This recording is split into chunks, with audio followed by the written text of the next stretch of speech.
Assalamualaikum warahmatullahi wabarakatuh. Hai hai hai. Selamat pagi, siang, sore ataupun malam untuk kalian mendengarkan podcast ini. Welcome back to Dika Dagu Podcast. Iya, Asik.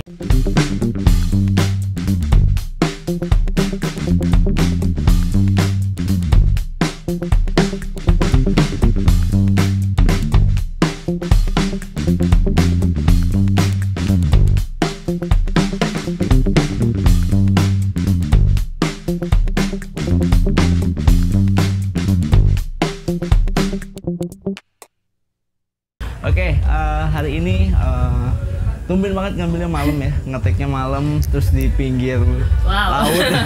Di geladak ini. Di Geladak gue. Ya ini view-nya juga oke banget sih. Kebetulan kita lagi ada acara dan di sini gua mau podcast satu orang yang sebelumnya juga ada kerjasama sama V dan Ito gitu ya. Ini adalah dari DF Konseptual ya. Yes. Bisa dibilang foundernya lah gitu. Oke, mari kita perkenalkan Dea Vandari. Halo. Tinggi. Sehat Kak? Sehat? Alhamdulillah. Alhamdulillah sehat. Oke, jadi Dea Vandari ini sedikit perkenalannya. Beliau itu adalah founder dari sebuah katakanlah IO nggak sih? Bisa dibilang IO nggak sih? Kalau IO enggak sih. Enggak Kayaknya ya. lebih ke konseptor ya. Konseptor. Sama wadah aja. Oke, berarti bisa diceritakan sedikit tentang DF Konseptual itu seperti apa? Oke. Jadi perkenalkan ya, tadi udah diperkenalkan juga ya, nama gue Dea Vandari. Kebetulan gue membangun sebuah wadah ataupun ini adalah wujud konseptual atau jadi gabungan dari konsep-konsep yang bisa juga dikolaborasikan atau diperpadukan lah dengan beberapa bidang tentunya. Dan DF Konseptual di sini sebenarnya itu singkatan sebenarnya. Nama DF itu kan nama gue sendiri. Iya. Vandari dengan konseptual. Jadi wujudnya adalah setiap orang yang mau berkolaborasi sama gue ataupun mau itu tampil perform ataupun kerjasama di bidang konsep itu sesuatu dengan out of the box, sesuatu yang baru, konsep yang baru, dan juga tentunya mengikuti pola ataupun kalau misalnya ada klien pun juga kita mengikuti dengan tema-tema ataupun karakteristik yang mereka mau seperti apa, seperti itu. Iya, jadi ibaratnya bisa dijadikan IO juga tapi tidak IO gitu ya. Sebenarnya sih kalau dibilang IO kita lebih ke apa ya? Performance-nya ya. Project bisa jadi performance-nya, bisa jadi ini project direct-nya. Jadi lebih ke apa ya? Mungkin bisa juga dijadikan program ataupun juga kerjasama pertunjukan ataupun juga kalau sekarang kan lebih banyak ke bisnis juga kita masuk soalnya. Jadi ada divisionnya. Oh gitu. Ada division kebetulan ya ini juga baru ada edukasi. Di divisi edukasi ada divisi bisnis, itu bisa masuk periklanan, bisa masuk. Jadi itu luas sebenarnya. Kayak kemarin kan kita kolaborasi sama Kak V dan Ito ya. Dia kan dunianya fotografi ya, apalagi konseptual juga sama. Nah itu kita kolaborasi dengan pameran.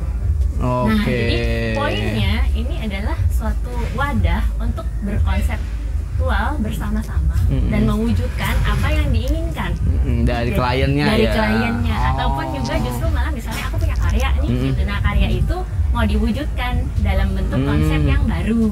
Itu bisa kolaborasi sama artis, bisa kolaborasi sama fotografer, sama bahkan desain interior waktu itu pernah kita kolaborasi. Makanya kenapa ngambilnya tulisannya konseptual, bukan production, bukan IO, karena kita bukan itu. Sebenarnya bukan ke situ. Jadi memang yang ngerancang lah ya, kurang lebih. Lebih apa ya? Kreator ya. Memberikan kreator ide-ide baru yang untuk apa konsep-konsep yang out of the box. Insya Allah ya. Insya Allah out of the box terus gitu. Ya, amin mudah-mudahan ya. Ya ibaratnya kalau di sekolahan tuh kayak seksi acara kali ya kurang lebih ya. Bisa jadi begitu. Gitu. Jadi yang ribetnya lah gitu kurang lebih. Malah kadang-kadang ya itu tadi kita di hire atau kolaborasi sama IO, sama production house gitu. At least apa yang memang dibutuhkan dalam mewujudkan konsep tersebut ataupun juga orang punya ide nih tapi mereka nggak bisa nih gimana cara mewujudinnya gitu. ide ada tapi nggak ada wujud perlakuannya Betul. seperti apa gitu. Betul. Tapi nggak hanya pertunjukan loh di sini. Jadi dalam artian ya bisa jadi pertunjukan, bisa jadi kayak tadi pameran, ada juga kayak apa ya bisnis ya. Karena kadang-kadang kemarin ini aku malah diminta untuk bikin konten kreator, tapi aku bukan konten kreator sebenarnya, tapi aku justru secara konsepnya, idenya. Ide konsep. Makanya dibilang konseptual, jadi lebih ke pemberi ide-idenya. Artinya tidak terpatok. Kan yang gua kenal lu itu adalah sebagai dancer lah katakan waktu itu ya di projectnya Kak V gitu. Jadi nggak mesti jadi dancernya, nggak mesti jadi artisnya katakan, tapi memang yang menjalankan konsepnya. Karena dunia art itu semakin kesini membuka imajinasi seseorang ataupun juga kans ya, peluang. Karena ini sebenarnya ini pekerjaan baru. Ya nggak sih? Banyak orang yang bingung kan, dia ini apa sih I.O? Enggak, bukan. Orang aku juga kadang di-hire sama I.O gitu kan. Tapi kolaborasi inilah yang mewujudkan untuk karya-karya itu bisa jadi konsep yang luar biasa. Oh, oke. Ya nggak semua orang sih, makanya bisa memahami itu. Iya. Makanya ini salah satu alasan gua buat podcast beliau ini, karena waktu pas perform itu ya pikir ya udah oke sebagai pengisi acara gitu kan. Tapi ternyata ketika ngomong sama manajernya, ada Mas Hari gitu ya. Itu ternyata bukan I.O, bukan juga tim artis, tapi bisa untuk jadi itu gitu loh. Tapi hanya mewadahi katakanlah seperti itu. Oke. Wah, ini menarik juga gitu. Oke, tapi secara basicnya gua kenal lu sebagai dancer gitu ya. Basicnya memang dancer, kuliah dancer, atau just passion aja gitu? Nah, awal mulanya nih ya, asal muasalnya sebenarnya gue tadi di balik layar justru. Itu karena pengalaman itu loh sebenarnya, di balik layar, di event organizer dulu pernah, juga sempat di kreator karnaval. Jadi kenapa ide-ide itu muncul ketika aku jadi instruktur karnaval. Jadi ngajar itu ada edukasinya, di situ kita ngajar waktu itu, karena aku masih dulu di dalam lembaga, belum mendirikan DF konseptual intinya. Dengan berdiri sendiri gitu belum ya. Terus ya disitulah proses belajar ya, namanya orang berproses. Terus aku sempat juga masuk ke dunia tarik suara. Iya. Jadi dia ada Spotify, ada Jux juga ya? Ada. Ya ini mulai masuk lagi sih, menjajaki lagi gitu, karena banyak yang bilang, Dek, kenapa nggak ini lagi, diulik lagi, latihan lagi gitu. Ya udah, alhamdulillahnya ada jalan juga. Dan aku sempat di dunia model. Ini nih yang menarik justru di sini kan gitu, dari balik layar, tengah layar gitu aja ya, ke depan layar gitu. Sampai nonton juga gitu kan. Jadi ya memahaminya tuh aku mengikuti di beberapa bagian-bagian part ini yang membuat aku belajar menjadi gimana ya caranya untuk mengembangkan suatu ide kreatif ataupun ini kan pekerjaan seni ya, pekerjaan seni yang notabene nggak itu melulu, tapi bisa berkembang, bisa juga mengedukasi untuk mulai dari anak kecil sampai orang dewasa. Karena ketika edukasi pun bisa dikasih ke anak kecil kan, dari umur anak kecil gitu kan. Tapi tidak menutup kemungkinan kalau ada acara event ya kita melibatkan tim ya, yang maksudnya yang emang udah profesional, ada yang masih amatir, masuk ke kita jadi profesional. Itu tuh luar biasa sih. Ibaratnya kalau zaman sekarang mungkin manajemen artisnya lah ya, kurang lebih kayak gitu ya. Divisionnya ada lagi juga itu di dalam. Ya bisa dibilang mini company juga ya. Iya. Tapi masih merangkak sih sebenarnya. Amin. Ya udah, artinya sambil berjalan bismillah insyaallah ya. Itu. Jadi kalau kalian lihat podcast gua sama Kak Vedan itu sebelumnya, dan ada vlog yang pameran dia, nah itu yang ngedance-nya dengan perawakan apa namanya, glow in the dark. Itu tuh dia nih. Gue juga kaget awalnya, di backstage dia belum dandan, ketika pas di stage iya nanti gue ini, oh ini orangnya gitu. Gay. berubah gitu dan akhirnya totally lah itu. Ya dan akhirnya sampai sekarang gua nih di sini gua diajak kerja sama juga gitu ya, kolaborasi juga untuk konseptualnya dia juga gitu kebetulan. Jadi ada satu event yang kita kerja bareng lah ya kurang lebih di sini. Cuma masih nunggu ya, kita belum mulai juga. Ngisi acara, jadinya kita mendingan ngobrol kali ya gitu daripada ini kan bete nungguin kan. Oke, berarti secara basicnya memang artinya bukan lu kuliah sebagai di dunia seni gitu, bukan? Aslinya gua tuh kuliah lulusan pertanian, jadi jauh-jauh banget. Jauh banget. At least itu mungkin bagi orang itu impossible gitu kan, untuk bisa loncat ke dunia yang berbeda gitu. Tapi tidak menutup kemungkinan, tapi passion itu bisa hadir kapan. Betul. Dan itu aku rasain luar biasa ketika aku yang tadinya nggak bisa ngomong di depan layar, depan orang, depan halayak banyak lah pada umumnya gitu. Bahkan ngajar itu bisa karena apa? Ya perpaduan ya.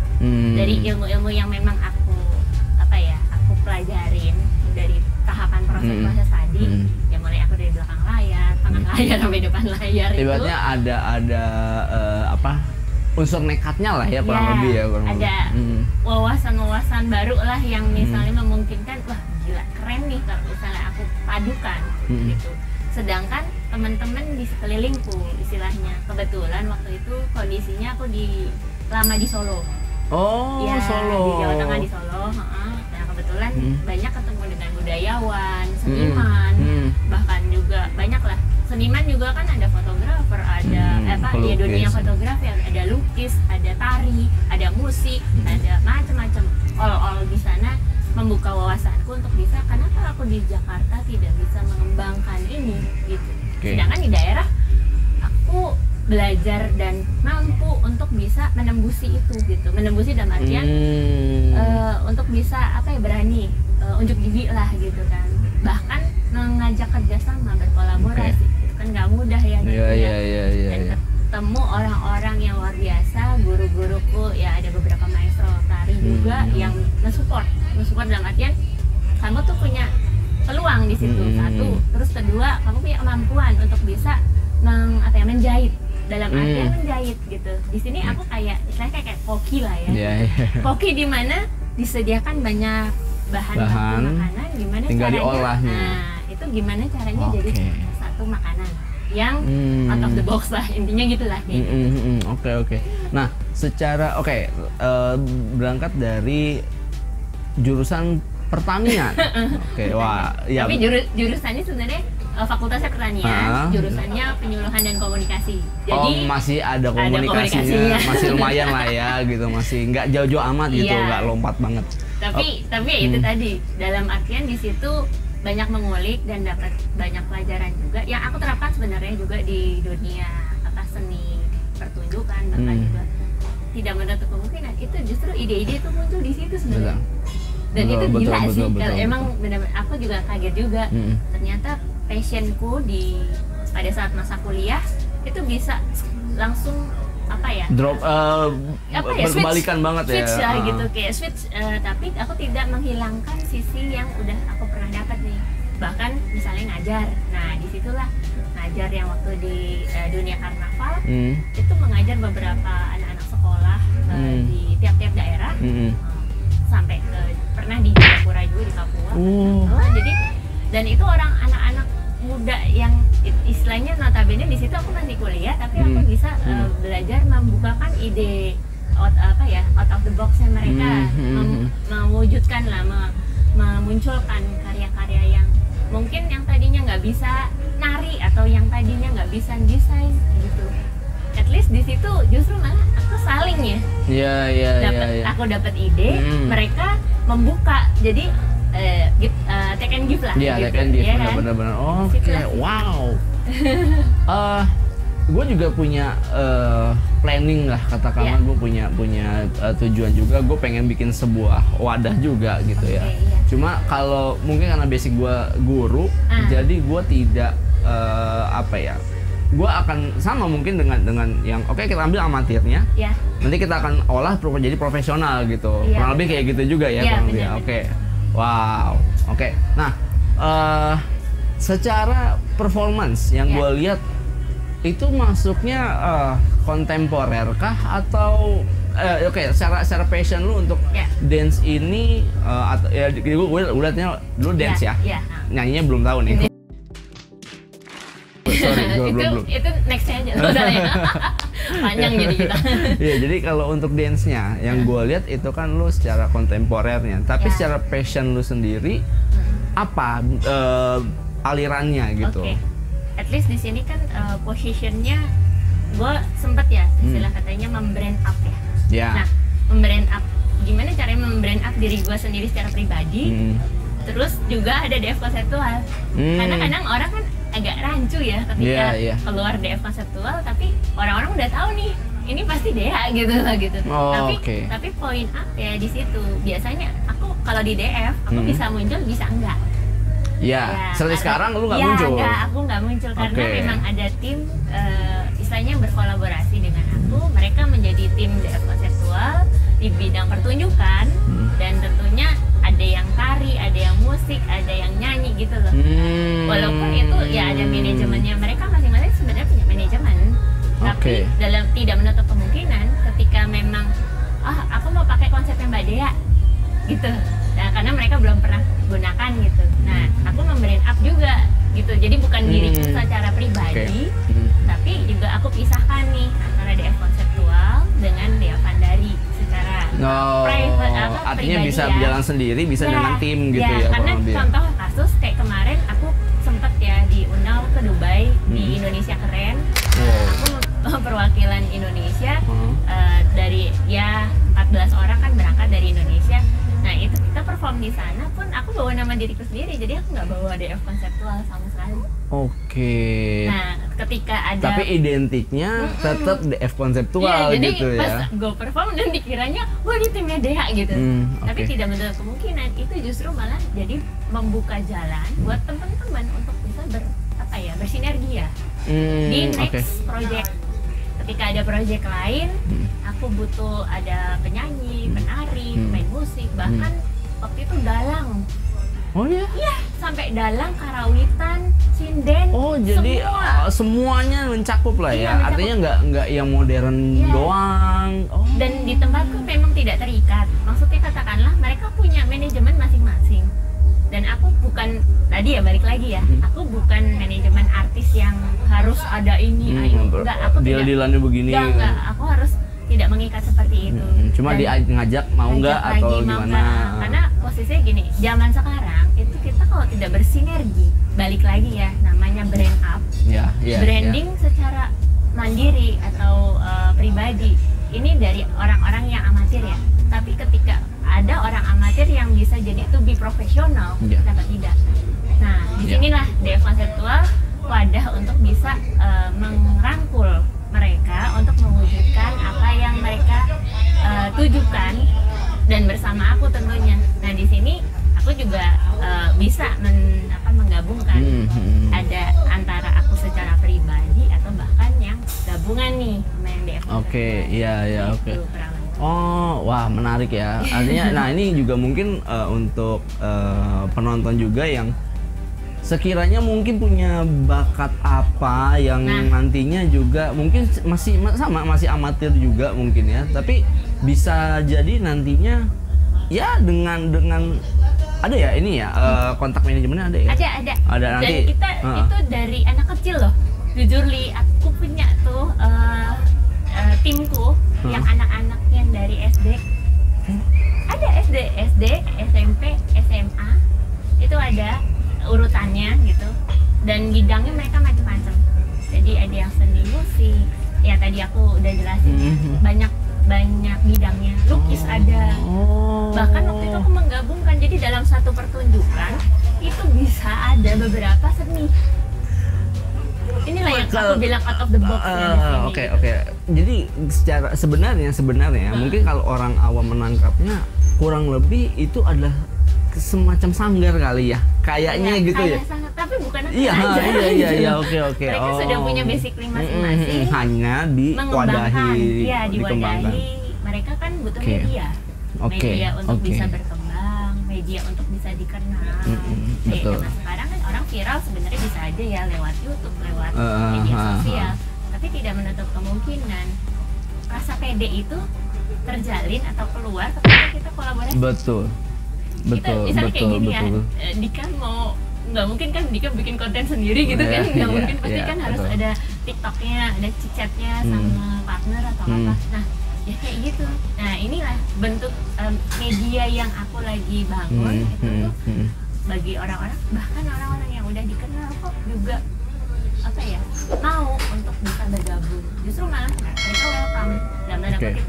Semakin dia menjadi maestro, katakanlah seperti itu ya, bidangnya apapun, tapi ini seni pertunjukan. Semakin dia menjadi seorang maestro, itu semakin mereka membuka diri untuk bisa berkolaborasi. Jadi malah semakin tinggi harus down to earth lah ya, kurang lebih artinya ya teratur lah, gimana saya teratur supaya nggak kelewatan atau nggak gimana gitu ya. Jadi kita juga edukasi juga. Aku pun setiap bikin kolaborasi ataupun bahkan mau bikin performing art sendiri gitu juga kan kita konsultasi. Jadi aku ada tim konsultanku, jadi penasehat yang bidang seni pertunjukan. Jadi brainstorm lah ya. Ya brainstorm. Jadi bagaimana caranya menggabungkan ini antara beberapa jenis pertunjukan. At least kurang lebih kan orang kan akan melihat entertaining sama kesenimanan nih. Jadi sebenarnya kalau digabungin sebenarnya bisa. Cuman ada dua sisi, entertaining, industrial. Kesenimanan ini agak berat ya memang ya konteksnya. Kalau kesenimanan ya lah ya gitu, dengan idealisme yang beda-beda dan belum tentu mereka mau berkolaborasi. Oke, sudah mulai jelas gambarnya ya, karena memang awalnya gue berpikirnya ini adalah IO gitu, ini adalah wadah untuk gue mau bikin acara ini pakai konsepnya ini, tapi ternyata tidak hanya itu gitu. Bahkan kalau di kamu tahu dulu aku masih ngajar waktu itu, tapi ada satu orang, ini suatu perusahaan bukan orang, owner satu perusahaan, mereka butuh konsep, ngundang aku. Notabene basically aku bukan di bidang itu ya sebenarnya, katakanlah pabrik lah, dari satu pabrik. Mereka minta aku mendesain suatu konsep yang bagaimana caranya untuk membranding mereka. Nah, kurang lebih aku kebetulan aku juga sempat lah belajar sisi branding seperti apa dan lain-lain.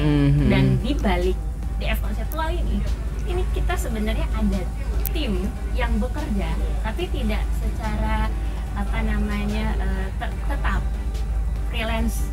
DF konseptual ini juga tim ketika produksional, dia ada tim freelancernya di belakang layar. Jadi ya itu tadi nggak mengikat lah. Tidak mengikat gitu.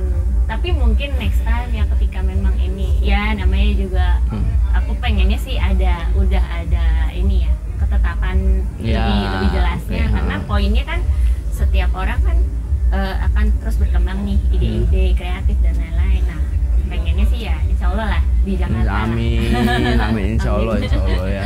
Ya artinya kita kembangkan tuh yang ada di Jakarta ini gitu ya, supaya nanti orang tahu dulu baru kita bisa bikin di tempat-tempat lain gitu ya. Nah itu ya contoh kasusnya seperti itu. Contoh kasusnya lagi ini tempat ini.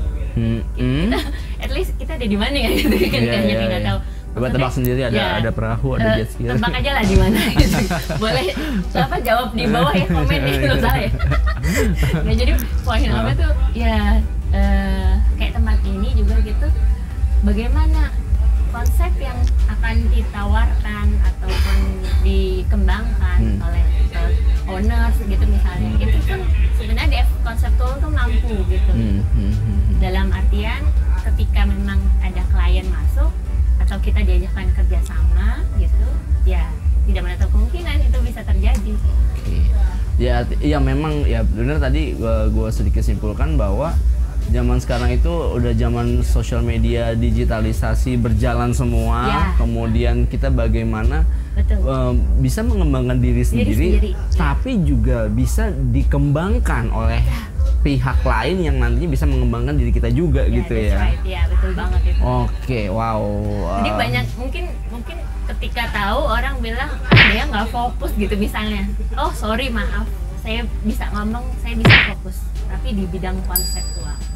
Karena basicnya konsep, iya. Konsep tuh luas gitu. Ada konsep seni, ada konsep ada apa, bisnis, ada iya. branding, ada kan macam-macam. Jadi ketika mau diajakin ngobrolin apa nih konsep, ya udah. Saya bisa jalan. Kenapa saya bisa masuk ke dunia fotografi bersama Vedanito? Kenapa saya bisa? Ya maksudnya bukannya apa-apa. Kita brainstorming dan mewujudkan apa yang diinginkan sama mereka itu kan kurang lebih kan butuh itu ya, butuh energi lah. Betul. Oke. Wah, ini menarik banget ya. Jadi buat teman-teman kalau yang nonton dan tahu ini, nanti ada kontaknya ya, gue kasih link di bawah nanti untuk gue tertarik nih untuk aja ini. Mas Dika. Aduh, nambah jam gue. Gini dulu dong. Enggak begini. Langsung ya. Oh iya, langsung. Oke. Setelah lu bikin, katakanlah ini masih meranjak lah ya, masih berangkat untuk menjadi profesionalnya gitu. Katakan menurut gue juga udah profesional lah gitu dengan kondisi sekarang. Perspektif lah. Nah, endingnya apa yang lu harapkan dari DF konseptual ini, dan ada mimpi apa yang lu sebenarnya gue pengen ini tapi masih belum terwujud gitu sampai titik ini sekarang ya? Kalau konsep udah jelas terus berkembang dan mungkin aku pengennya sih ya setiap tahun itu ada sesuatu yang baru yang bisa aku wujudkan gitu kan. Ya orang punya cita-cita, juga orang punya impian yang memang harus diwujudkan, yaitu normally ya gitu semua. Tapi ini lagi proses. Aku juga lagi proses pembuatan buku. Oke, nulis buku. Ini spesialnya emang untuk edukasi.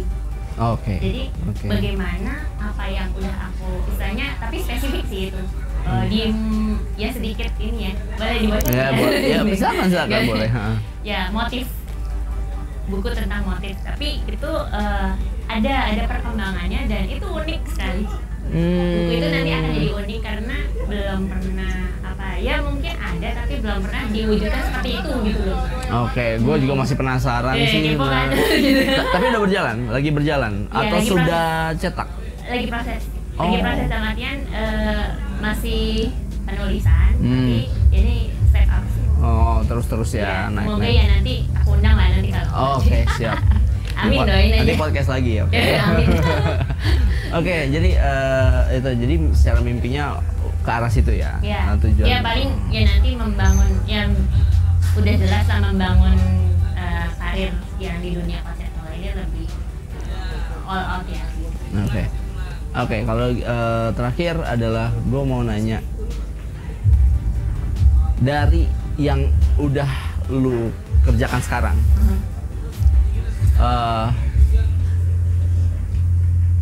sampai di poin sekarang itu lu sudah paling jauh kemana? Tadi udah disebutnya Dubai. Yang lebih jauh dari Dubai, Kutub Utara mungkin. Ngapain sama beruang? Enggak sih, ya at least aku sih sendiri gini. Malah justru cita-citaku tuh mengelilingi dulu Indonesia secara detail, terutama ke suku-suku pedalaman. Pengennya sih sebenarnya itu. Karena untuk mempelajari culture-nya dulu ya. Karena emang culture ataupun dasar, aku kan memang masuk juga ke sisi tradisional. Nah, karena culture Indonesia sendiri, tradisi Indonesia sendiri ini akar budayanya kita gitu loh. Jadi kalau misalnya kita sendiri belum kenal diri kita, ngapain kita keliling-keliling ke luar negeri jauh-jauh? Tapi tidak menutup kemungkinan di sela-sela itu mungkin ada peluang keluar dan itu juga dalam konteks memperkenalkan Indonesia. Iya tujuannya ya. Setiap aku keluar itu pasti aku ada budaya Indonesianya gitu. Jadi kayak misalnya mungkin dulu juga pernah sih bikin akulturasi gitu ya. Ya tadi kan juga nanya ya bidangnya aku sebenarnya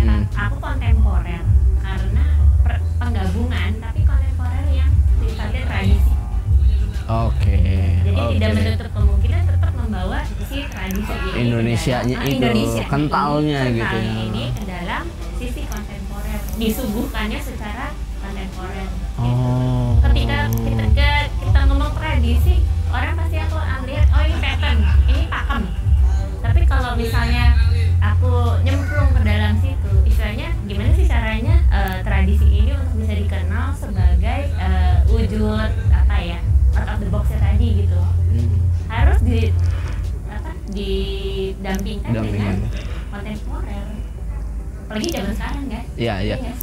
Sah-sah aja ya, itu maksudnya karena sifatnya kontemporer bisa dipadukan, bisa dicampurkan, jadi ya jadi sah-sah aja gitu. Malah justru lebih nyaman untuk ininya ya, untuk mengeksplornya ya. Iya, lebih menarik dalam arti itu tidak menutup kemungkinan untuk bisa tetap jadi apa ya, trigger bagaimana memperkenalkan tradisi itu ke dalam wujud yang berbeda. Tapi tidak menghilangkan tradisi. Iya, benar. Tetap kita itu sebenarnya seperti media ya. Katakanlah misalnya kayak dunia lo kan fotografi misalnya gitu. Foto kan ya dari zaman ke zaman pasti peradaban fotografi kan berubah ya. Nanti ada baru lagi. Bahkan yang zaman sekarang udah canggih lah gitu. Nah, kecanggihan itu tidak menutup kemungkinan lu asal muasalnya dari mana. Nah, ini tetap dibawa gitu. Jadi yang basically paling basicnya dasarnya justru malah kadang itu orang lupa dengan dasarnya, padahal kita udah sampai misalnya mana gitu ya, lu inget ya dasarnya apa gitu. Kayak aku sendiri jujur aja, aku nih belajar dari mana sih gitu, tapi aku tidak menutup kemungkinan aku suruh belajar, bukan belajar lagi ya, tapi mengulang dasar basicnya lagi. Aku nggak lupa gitu. Ya itu yang harus diterapkan terus ke saya anak cucu kita lah nantinya ke generasi yang mendatang gitu.